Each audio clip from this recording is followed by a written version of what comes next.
friends. Welcome to the channel. My name is Sean, and this is the Berean Way, a channel where we strive to be as the Bereans, searching the Scriptures daily in pursuit of biblical truth. And so whether you're a returning viewer or you're just discovering us, we're glad to have you along for this teaching. Now, if you haven't yet, take a look at our playlist and previous episodes. We've got a growing collection with new content uploaded weekly to keep things engaging and moving forward. And to help us reach more Bereans like you, consider giving this video a thumbs up, subscribing to the channel, enabling the notifications, and pass it on to some friends. We truly value all the support we have received and that we continue to receive because it makes a real difference in growing our community here at the Berean Way. And also, we would just like to remind you we've added a Buy Me a Coffee account to the channel for those who would like to support us in a greater way. We've had several people ask about how they could help monetarily, so we decided for now this would probably be the best route for that. So you can find that link in the description box below, and just know that for anyone who feels led to donate in such a way, it's greatly appreciated and it does go back into the channel. And so welcome back to the Berean Way in part 2 of our series, New Carts or Ancient Paths. And in our first teaching, we witnessed the tragedy of King David's initial attempt to move the Ark of the Covenant. Driven by sincere zeal, David and the people chose a new cart method that copied Philistine practicality instead of following Yahweh's clear Torah instructions. And the result was Uzzah's death, David's fear, and the ark's temporary stay at Obed-Edom's house, where it brought blessing when it was honored. And so today, we turn to David's response. Instead of abandoning the desire to honor Yahweh, he learned from the failure. He returned to the ancient path outlined in the Torah, and this correction, it brought joy and blessing and the successful establishment of the ark in Jerusalem. And David's journey from failure to obedience, it offers great hope. Yahweh is merciful to those who will humble themselves and study His Word and realign with His ways. We will also begin drawing the contrast with Jeremiah chapter 6, where the prophet urgently called a drifting Judah to ask for the ancient paths amid impending judgment. And let's see how David's correction models the very response Jeremiah pleaded for. So let's begin by recognizing the rebellion. And let's just be honest. Before we can chart a new course, we must take an honest look at where we went wrong and admit the error. David, he did not rush past his failure. He stopped, eventually searched and consulted the Torah, and identified the precise point of departure from Yahweh's commands. And the same type of self-examination, it opens the door to what we want to discuss today, beginning with the moment David traced the crisis back to its root. And what makes part 2 of David's story so remarkable is not the celebration at the end, it is the humility in the middle. Between the tragedy of Uzzah's death and the joy of the ark's arrival in Jerusalem, there were 3 months of silence, and we can assume a great deal of searching. David did not simply try again with more caution. He went back to the Scriptures. He asked the question every leader fears, where did we go wrong? And Yahweh, in His mercy, gave him the answer. And the answer, it's the foundation of everything that follows in this teaching. And it is the same answer available to any believer, assembly, or movement who is willing to stop long enough and ask the same question today. So let's begin by pinpointing the problem.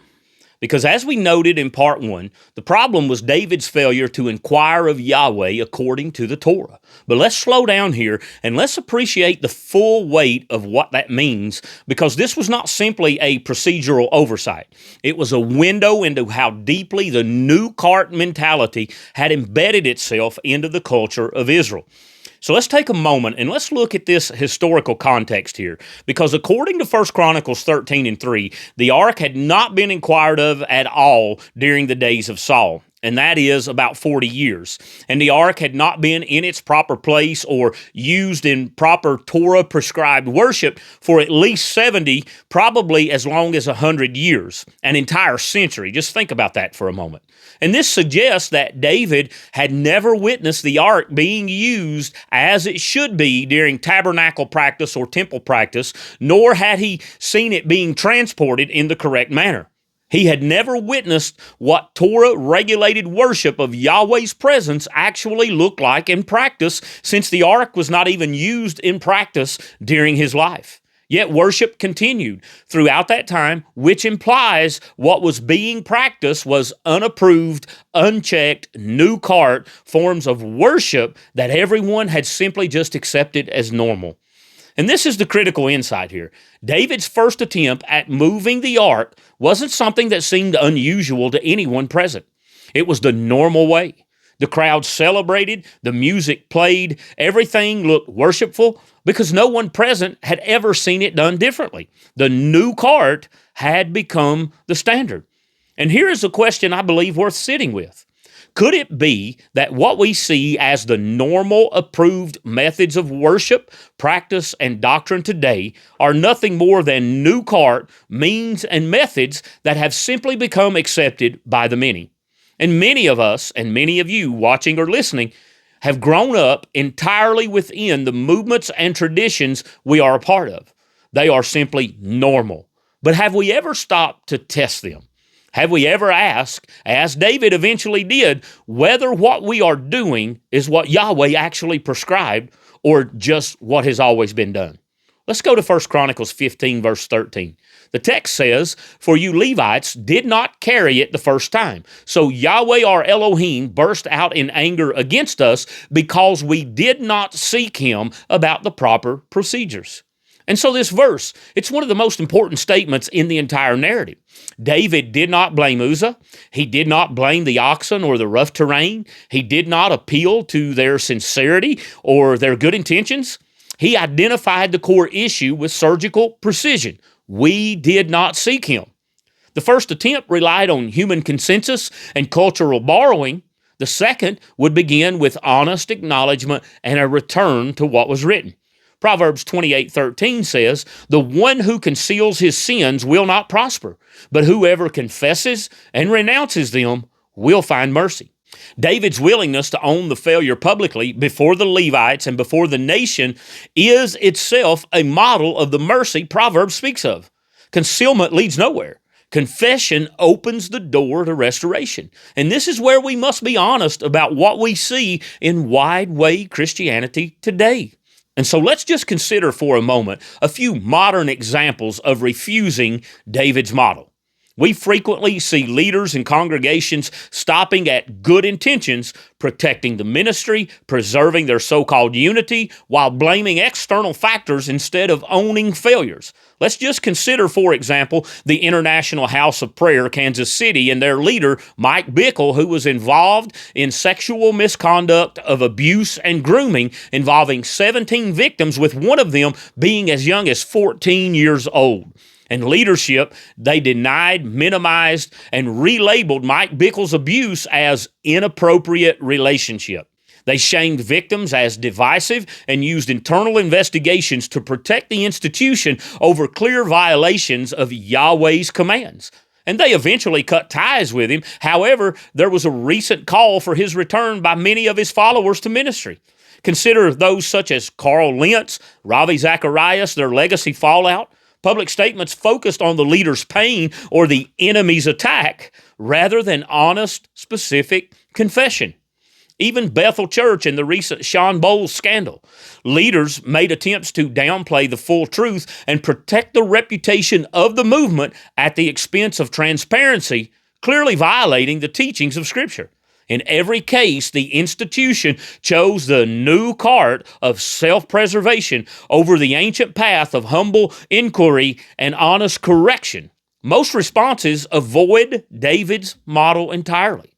And here's something worth pausing on, something many, I believe, overlook entirely. When the apostolic writings, or what most would call the New Testament, make a reference to the Scriptures, those Scriptures would have been the Hebrew Scriptures, what most would call the Old Testament. And this channel's name, it comes from Acts 17:11, where the Bereans were commended for their searching of the Scriptures to test Paul's message. The Scriptures they were searching were only the Hebrew Scriptures. That was all that was available. Paul's message was being tested against the Torah and the prophets and the writings, the ancient path, if you will. That is the standard, friend. And David models this same maturity. He searched the scriptures, the Torah of Moses, and admitted the deviation. He did not appeal to what had always been done. He appealed to what had been written. And what had been written was very clear. Look at Deuteronomy 4, verses 5 and 6. Look, I have taught you statutes and ordinances as Yahweh my Elohim has commanded me, so that you may follow them in the land you are entering to possess. Carefully follow them, for this will show your wisdom and understanding in the eyes of the peoples. When they hear about all these statutes, they will say, this great nation is indeed a wise and understanding people.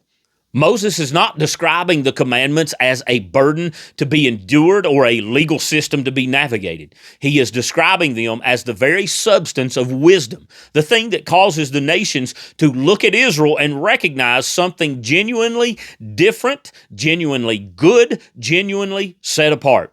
And obedience to Yahweh's statutes was never meant to be private piety. It was always meant to be a public witness. And yet the prevailing idea in much of contemporary wide-way Christianity is that we have moved beyond such things, that we are more spiritually advanced or more enlightened, less bound by the old ways. Let us be direct here. The idea itself is a new cart. The notion that the commandments of Yahweh are no longer applicable is not a doctrine born from careful scriptural study. It's a doctrine born from the same impulse that put the ark on a cart with oxen. It's easier, more convenient, and it borrows from the surrounding cultural's preference for freedom from constraint. In observing Yahweh's statutes, it demonstrates wisdom and understanding to the people around us. Ignoring them leads to consequences, but returning it always brings restoration. And this is a consistent testimony of Scripture from Genesis to Malachi to the words of Yeshua himself throughout the apostolic writings. But let's now look at David prescribing the process here, because once David identified the problem, he did not simply feel bad about it and move on. He took concrete, specific, Torah-grounded action. And this is the distinction between conviction that produces change and conviction that fades into sentiment. David inquired of the Torah, found the specific instructions Yahweh had given, and implemented them precisely. No shortcuts, no modifications, no close enough responses, as we see oftentimes in wide-way Christianity. Look at 1 Chronicles 15 and verse 2. David said, "No one but the Levites may carry the ark of Elohim, because Yahweh has chosen them to carry the ark of Yahweh and to minister to him forever." And then we read in 1 Chronicles 15, verses 14 and 15, he says, "So the priests and the Levites consecrated themselves to bring up the ark of Yahweh Elohim of Israel. Then the Levites carried the ark of Elohim the way Moses had commanded, according to the word of Yahweh, on their shoulders with the poles." And notice what is happening here with incredible precision. David gathered the proper families of the Levites, specifically the Kohathites, as Numbers 4 assigns, regulated and required their consecration, meaning their ritual purity as prescribed by the Torah, and ensured they carried the ark exactly as Exodus 25, Numbers 4, and Numbers 7 had mandated, on their shoulders with poles, without touching the ark itself, without any cart of any kind. And this was not a minor liturgical adjustment. This was a complete dismantling of the previous method and a total reconstruction of the procession from the ground up according to what was written. And here is the thing that deserves our attention. The music and the joy did not disappear. The celebration remained, but now it flowed from alignment with Yahweh's instruction rather than intention with it. And obedience did not kill the joy, but it gave the joy a foundation to stand on. Look at John 4, 23 and 24, where the text says, "But an hour is coming and is now here when the true worshipers will worship the Father in spirit and in truth." Yes, the Father wants such people to worship him. Elohim is spirit, and those who worship him must worship him in spirit and in truth. And the truth Yeshua speaks of here is not an abstract spiritual concept. At the time he spoke these words, the only truth available in written form was the Hebrew Scriptures, the Torah, the prophets, and the writings. And so worshiping in truth means worshiping in alignment with what Yahweh has revealed and commanded in His Word, including the Torah. It's the opposite of worshiping in the way that seems right, feels right, or has always been done.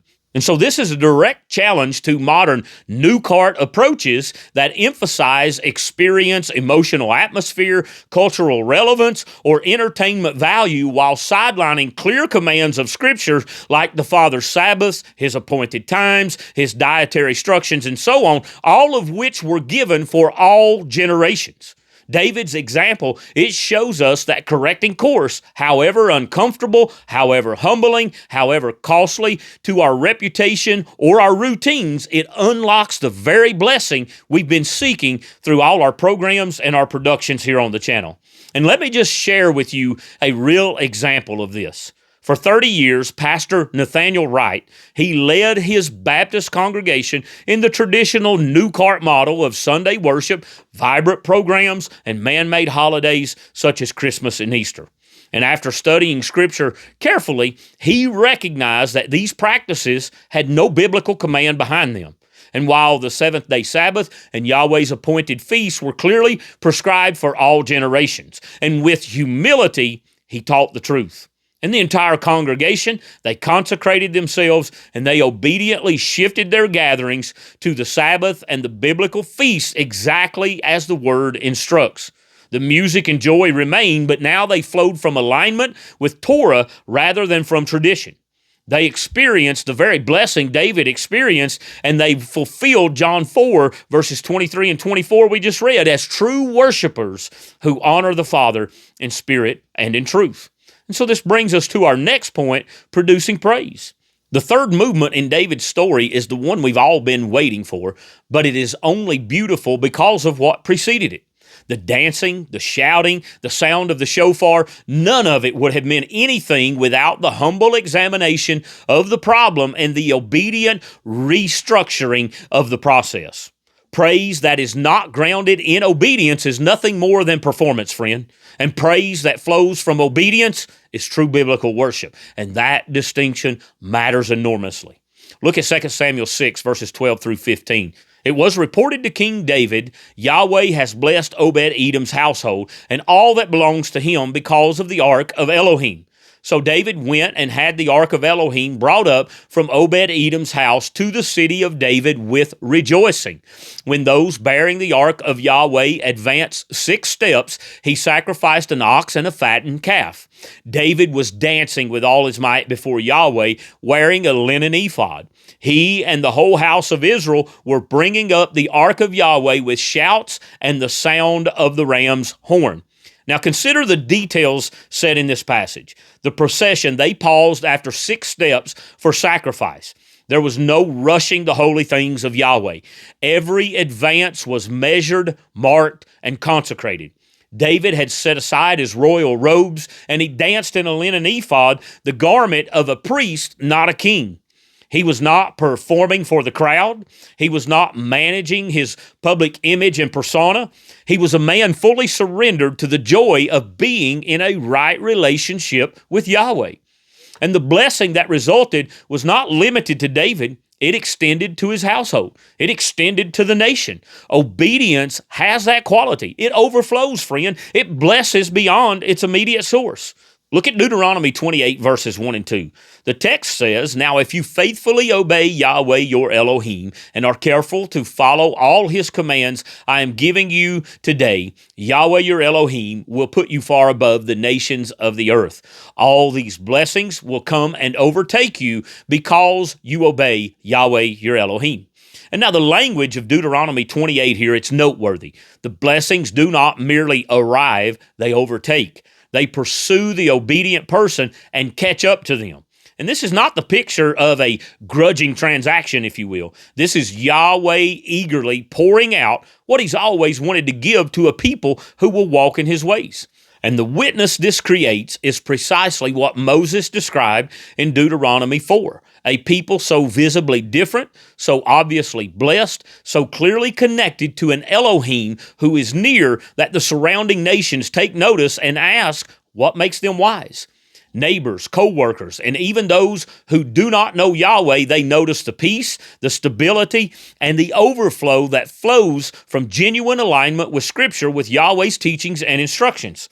And that is the testimony obedience produces. And it is a testimony that no worship production, no lighting rig, no high-energy chorus repeated for an hour, friend, can manufacture. What passes for worship in much of wide way Christianity today, emotionally charged performances, high-energy choruses repeated until the crowd is emotionally stirred, concerts in darkened auditoriums designed to produce a feeling, is not the worship Yahweh prescribes. It's not what David's dancing represented. His joy, it was an overflow of his obedience. The joy being manufactured in many modern gatherings is the substitute offered by a new cart, emotionally real perhaps, but untethered from the commands of Scripture that give genuine worship its foundation and its staying power.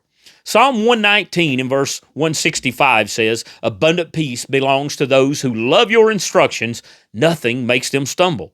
And so the psalmist draws a direct line between loving Yahweh's instructions, his Torah, and experiencing a peace so deep that nothing causes stumbling. That is a radically different picture of the commandments than wide-way Christianity gives us today. The commandments are not a threat to joy. They are the pathway to it. They are not the obstacle to peace. They are the source of it. As the whole house of Israel joined the shouting and the trumpet blast because they saw Yahweh's favor resting on an obedient David, our consistent obedience to Yahweh's ancient path draws people toward the Father and demonstrates that His ways are not burdensome. They are life. True praise is the natural, unstoppable fruit of a life that is aligned and grounded in Yahweh's Word. It cannot be manufactured, but it can be cultivated through the very path David modeled: honest examination, humble correction, and wholehearted obedience. And this brings us to the next point that we want to look at, and that is the cultural drift. And so with the root cause named and the proper order restored, let's now turn our attention more outward toward movements, congregations, and individual believers who have inherited new cart methods without even realizing it. And the same grace that redirected David, it's available to anyone who will ask for the ancient paths. And so what we witnessed in David's correction was not simply an historical adjustment to a religious ceremony, but it was a picture of something Yahweh has always desired and has always made provision for: the return of His people to His prescribed ways. And make no mistake about it, friend, the need for that kind of return is just as urgent in our day as it was in David's and as it would be centuries later in Jeremiah's day. And the question before us now is not merely academic, it's deeply personal. Have we, like David in his first attempt, been moving the holy things of Yahweh on a new cart, borrowing methods from the surrounding culture, from long-standing tradition, or from a path of least resistance, while convincing ourselves that sincerity is enough? And if so, what does the return look like for us? So let's take a moment and let's look at convenient compromises.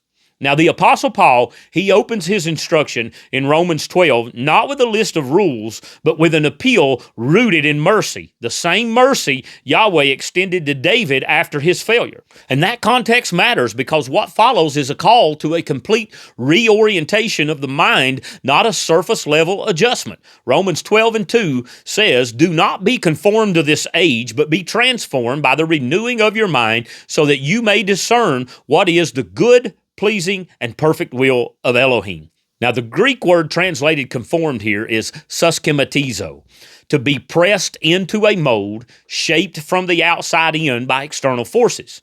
And this new cart is always the mold of the surrounding culture and what they offer. It's convenient, it's familiar, it looks like it works, and yet Paul's command is unambiguous. Do not let it shape you. Be transformed instead from the inside out by the renewing of your mind through Yahweh's word, His teachings, His scripture, His instruction. And many believers and movements, they begin with genuine zeal for Yeshua. The problem is not the sincerity of the heart oftentimes, it is the gradual drift toward methods that prioritize convenience over command. And this drift, it takes several recognizable forms, and though there are numerous things we could obviously speak about, we're only going to look at just a few here, beginning with the fact that many dismiss 77% of the Scriptures. What are you talking about? When large portions of the Bible, specifically the Torah and the prophets, are treated as obsolete, inapplicable, or merely just background material for the New Testament, the result is a truncated faith built on an incomplete foundation. Yeshua himself declared that he did not come to abolish the Torah or the prophets, but to fulfill them, and that not one jot or one tittle would pass away. Yet entire theological systems are built on the premise that the commandments no longer apply. A new cart interpretation, if you will, that has no basis in what Yeshua or his disciples actually taught. Look at Matthew 5:17 and verse 18. Yeshua says, "Do not think that I have come to abolish the law or the prophets. I have not come to abolish them, but to fulfill them," or to fill them to their full. "For truly I say to you, until heaven and earth pass away, not an iota, not a dot will pass from the law until all is accomplished." And so heaven and earth have not passed away, friend. The Torah stands. Every system that teaches otherwise has placed the holy things of Yahweh on a new cart. And if you want to go deeper into this, see our previous teaching, Abolished or Abiding, and we'll link that in the description box below. But we also see such things as worship borrowed from entertainment. The pressure to make worship relevant and attractive has led many congregations to design their gatherings around the emotional experience of the attendee rather than the prescribed honor of Yahweh. The stage, it replaces the altar, if you will. Atmosphere replaces reverence. Celebrity replaces accountability. And this, friend, it's not a new problem. It's the ancient temptation to worship Yahweh in the way the surrounding nations worship their gods. Look at Deuteronomy chapter 12. We're going to look at verse 4 and 8 here. He says, "You shall not worship Yahweh your Elohim in that way. You shall not do according to all that we are doing here today, everyone doing whatever is right in his own eyes." And so the warning of Deuteronomy 12, it's precisely this: do not borrow the worship methods of the nations and apply them to Yahweh. And the fact that something produces an emotional response does not mean it produces his presence. Yahweh has always prescribed how he is to be approached. Enthusiasm is not a substitute for instruction. And this should give us some pause in immediately jumping on board with the new celebrity gospel that we are seeing today, where all these known celebrities are acknowledging Jesus and being championed by wide-way Christianity while they're still living wicked lifestyles. And another common new card is these doctrines that are shaped by tradition over Scripture. Perhaps the most subtle new card of all is the elevation of denominational or theological tradition to the level of Scripture itself. And when a practice or a teaching is defended not by "thus saith Yahweh," if you will, but by "this is how we've always done it," or "this is what our founders taught," the tradition has become the authority. Yeshua confronted this directly even in his own day. Look at Mark 7, verses 8 and 9, where he says, "Disregarding the command of Elohim, you keep the tradition of men. You completely invalidate Elohim's command in order to maintain your tradition." The Pharisees were not irreligious people, if you will. They were deeply committed to their heritage, but their traditions had quietly displaced Yahweh's commands, and Yeshua called it what it was: rejection of the commandments of Elohim. The same can happen and has happened across every tradition in every century. And so, like David's first attempt, these convenient compromises, they can appear to work for a season. The oxen move forward, the crowd, they celebrated, everything looks fine until it doesn't. Division, doctrinal shallowness, moral scandal, and spiritual stagnation are all the inevitable fruits of a faith that is built, friend, on a new cart. They're not signs that something went wrong unexpectedly. What they are is they are signs that the warning was ignored altogether. And so David's turnaround, it models the Berean spirit, testing everything against the ancient paths. And when we discover discrepancies, humility should lead us back to what Yahweh has spoken from the beginning. And notice that humility is the operative word here. The return, it's never comfortable. It always costs something. And for David, it cost 3 months of waiting and a thorough rethinking of everything he thought he understood about honoring Yahweh, and not to mention the life of Uzzah. The same is often true for us today, friend. Look at Isaiah 8 and verse 20. To the law and to the testimony, if they do not speak according to this word, there will be no dawn for them, or no light for them. And so Isaiah draws a clear and uncompromising line. Any teaching, doctrine, or movement that cannot find its footing in the Torah and the testimony of the prophets, it's operating in spiritual darkness, regardless of how bright its lights are on a Sunday morning. The ancient paths are not one option among many. They are the only path that leads to light. And the goal here is not condemnation, but correction. The same grace David received. And many believers have walked faithfully into new cart systems without ever really realizing it, because it was all they were ever shown. Yahweh does not hold ignorance against those who turn when truth is revealed. He is merciful to those who will humble themselves just as David did and realign with his ways. And the ancient paths are not a burden. They are the invitation to the rest that Jeremiah speaks of. And so this brings us to the next thing that we want to focus on, and that is Jeremiah's urgency. Now, the cultural drift we looked at describes the pattern, and Jeremiah confronts us with the stakes. And just for some context, let's read Jeremiah's cry of urgency, because it wasn't delivered in a calm moment of some type of theological reflection. It was a cry from the edge of catastrophe and great judgment. So let's look at Jeremiah 6:16, where the text says, "This is what Yahweh says, stand by the roadways and look, ask about the ancient paths, which is the way to what is good. Then take it and find rest for your souls. But they said," and notice this, "we will not walk in it." Now, Judah was on the precipice of the most devastating judgment in her national history, the Babylonian exile. And Yahweh, in his extraordinary mercy, was still calling her back. And to understand the full weight of this verse, we need to understand the moment it was spoken into.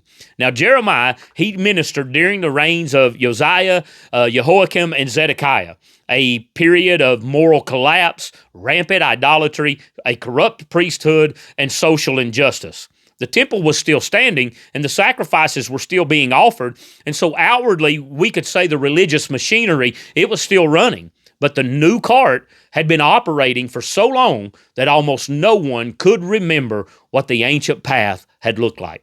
Look at Jeremiah 7, verse 4, where the text says, "Do not trust in these deceptive words.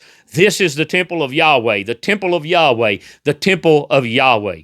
The people of Judah were trusting in the presence of the temple building itself as their guarantee of Yahweh's protection and presence, while simultaneously walking in every kind of disobedience. And the building had become the new cart, if you will, a religious form hollowed of its prescribed content. Yahweh's response through Jeremiah was not to adjust the programs, it was to call the entire nation to stop, to look, and to return.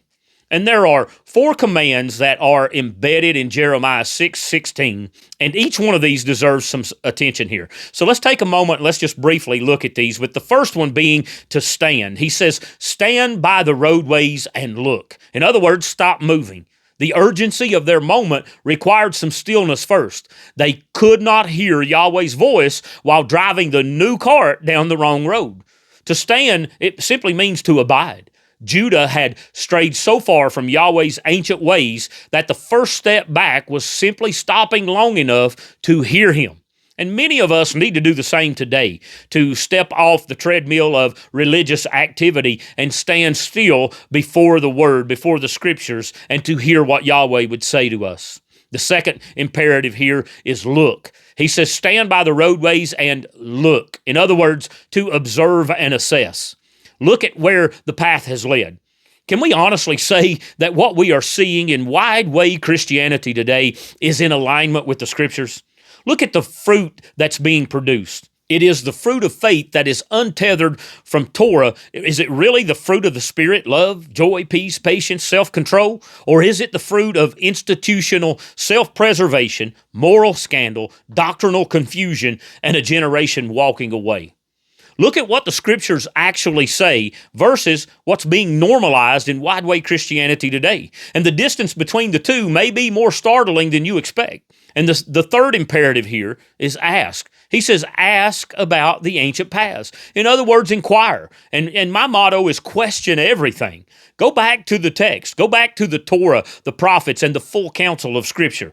Ask which way leads to what is good, not what is comfortable, not what is popular, not what has always been done, but what is good as defined by Yahweh himself. The Berean spirit is this command made practical. Ask and keep asking until the ancient paths come clearly into view. And the fourth imperative here is take it. Then take it and find rest for your souls, or some translations say walk in it. Knowledge of the ancient path without obedience to it, friend, produces no rest. And the invitation is not merely to understand the way, but to walk in it. In other words, it's a lifestyle. And this is where so many, I believe, stall out. They see the ancient paths. They acknowledge the discrepancy. They even feel the pull toward the return, but they never take the step. And taking it, friend, requires the same courage David displayed and the willingness to dismantle what isn't working and rebuild according to what is written, regardless of the cost. And many of you have heard me say on this channel a couple of different times that I came out of mainstream wide-way Christianity. I pastored in a mainstream denomination, and I had to count the cost when I left that movement. And it cost me greatly in many different ways. It cost me financially. It cost me monetarily. It cost me in terms of friends and relationships. But the wide way simply was not working, and I had to return to the ancient path. And so the result of walking in it, Yahweh promises, is rest for the soul, that deep settled shalom, if you will, that the new cart, friend, can never manufacture.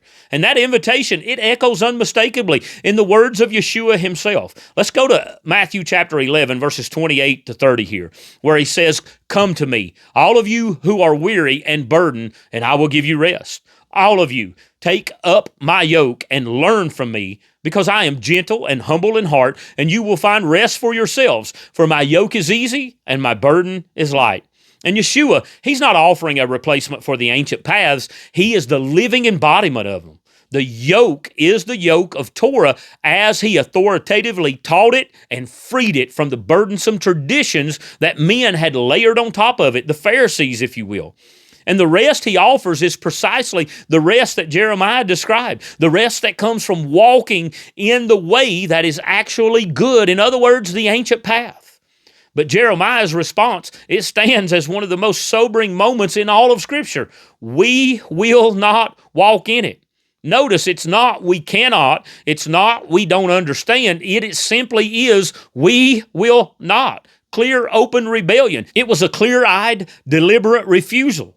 And it led directly to the destruction of Jerusalem and the 70 years of Babylonian captivity. Look at Jeremiah 6, verses 17 and 19, where he says, "I appointed watchmen over you and said, listen for the sound of the ram's horn. But they protested, we will not listen. Therefore, listen, you nations and you witnesses. Learn what the charge is against them. Listen, earth, I am about to bring disaster on these people." Notice this phrase here, "the fruit of their own plotting, for they have paid no attention to my word. They have rejected my instruction." And notice the language here of verse 19, the fruit of their own plotting.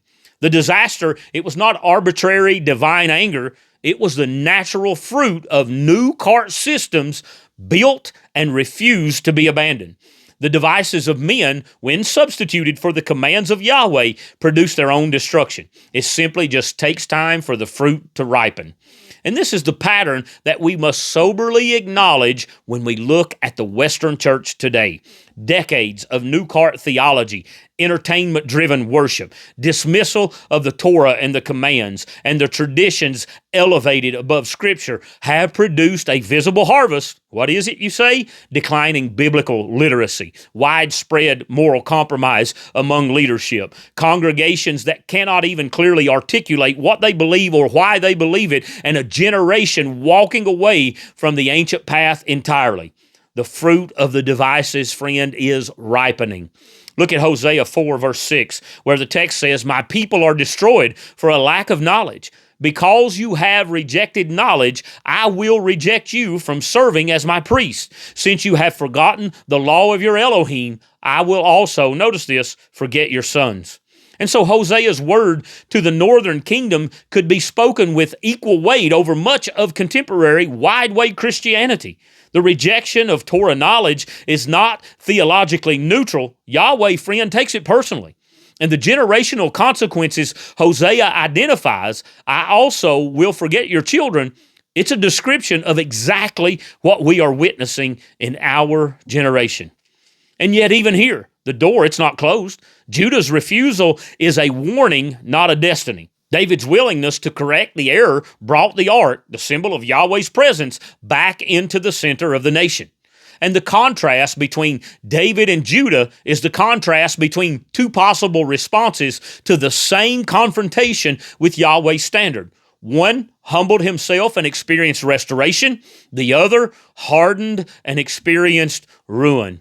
Let's go to a verse that I think we're all familiar with, 2 Chronicles 7 and 14, where he says, "If my people who are called by my name humble themselves and pray and seek my face and turn from their evil ways, then I will hear from heaven, forgive their sin, and heal their land."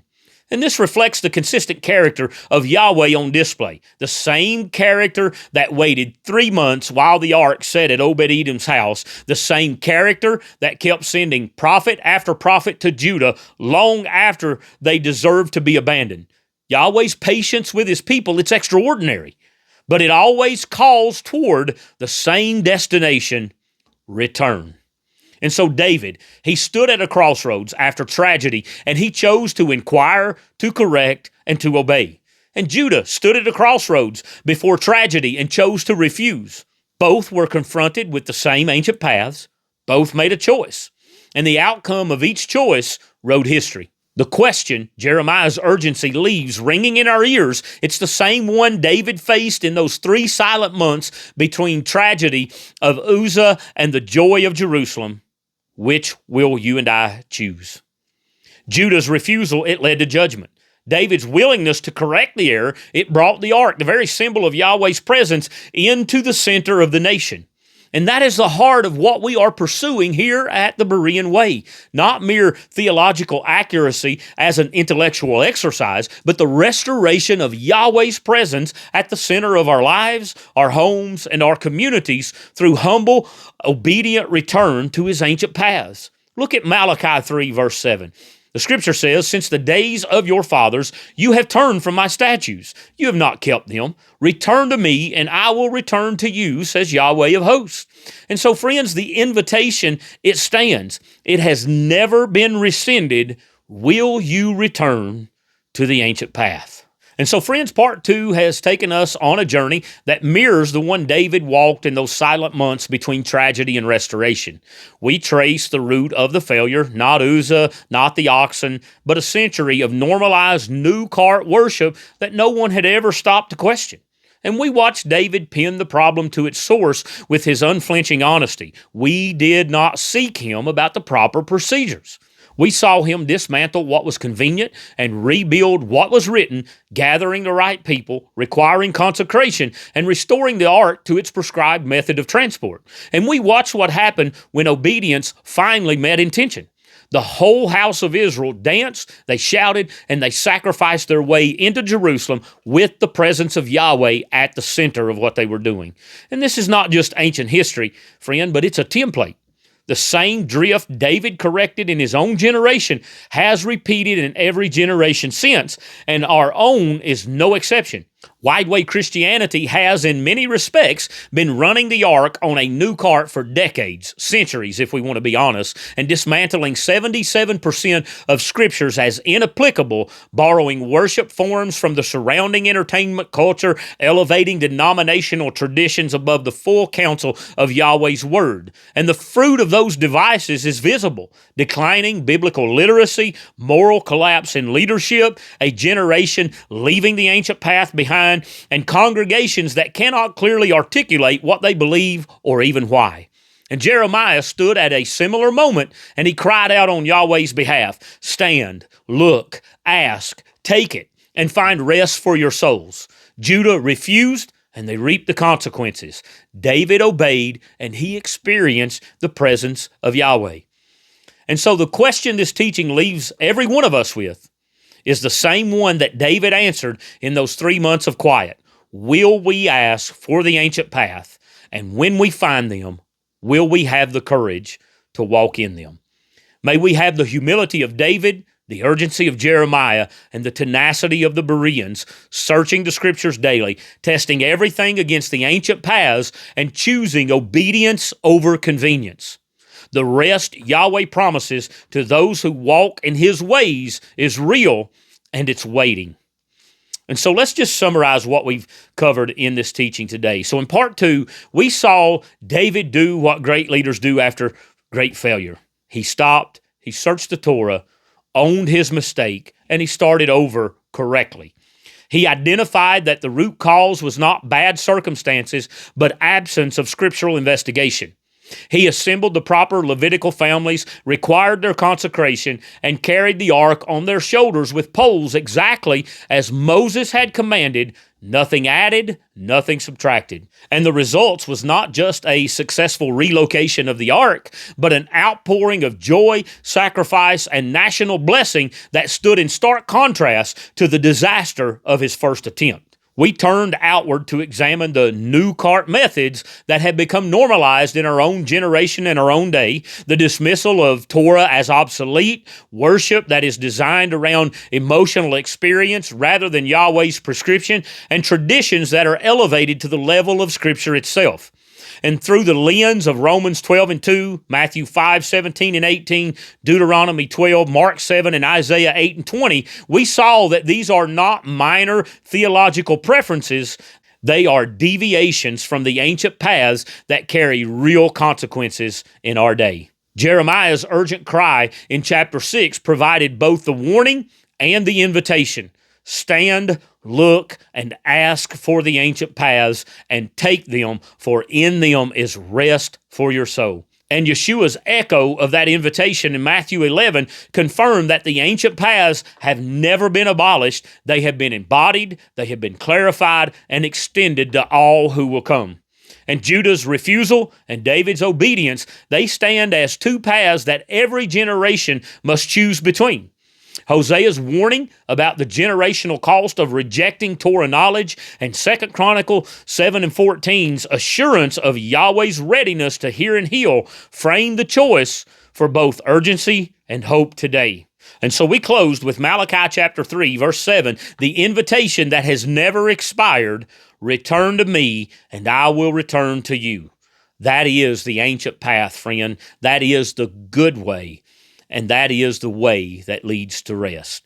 And so if this teaching has challenged you to re-examine areas of your walk, we invite you to join us for part 3, where we're going to dive deeply into Jeremiah 6, exploring the historical crisis, Yahweh's urgent plea for the ancient paths, and why returning to Torah and Scripture's fullness is the good way. And until then, may you find rest by walking in Yahweh's ancient paths. And so, friends, before we sign off, let me express my sincere thanks and appreciation to all of you who have spent time with us in today's teaching. We're glad to have you as part of the Berean Way community and family, and we invite you to just keep walking alongside us as we dig deeper into the Scriptures, pursuing genuine biblical wisdom and truth. And so if you're enjoying the content and it resonates with you, we would just ask that you would consider showing your support by giving this video a thumbs up, hitting the subscribe button, sharing it with others, and turning on the notifications by clicking the bell icon so that you don't miss any of our updates. And also, we'd love for you to follow along with us and connect with us on our social media channels, which we've highlighted in this video and we've included the links for in the description box below. And again, just as a quick reminder, we have added a Buy Me a Coffee account to the channel for those who have reached out and inquired about ways they can support us in a greater way. That link, it's in the description box below, so you can find it there. And should any part of today's teaching spark any questions, or if you'd like some additional details, just feel free to drop us a line at our channel email, and that is the Berean Way 1711 at gmail.com. And be sure to check back with us often, since our aim here at the Berean Way is to bring fresh content every week of in-depth teachings, an ongoing series, plus some quick clips and maybe even some live streams in the future. But we look forward to seeing you at our next video release, and until then, be a Berean, walk in the Berean way, and may Yahweh's shalom find you in your pursuit of biblical truth.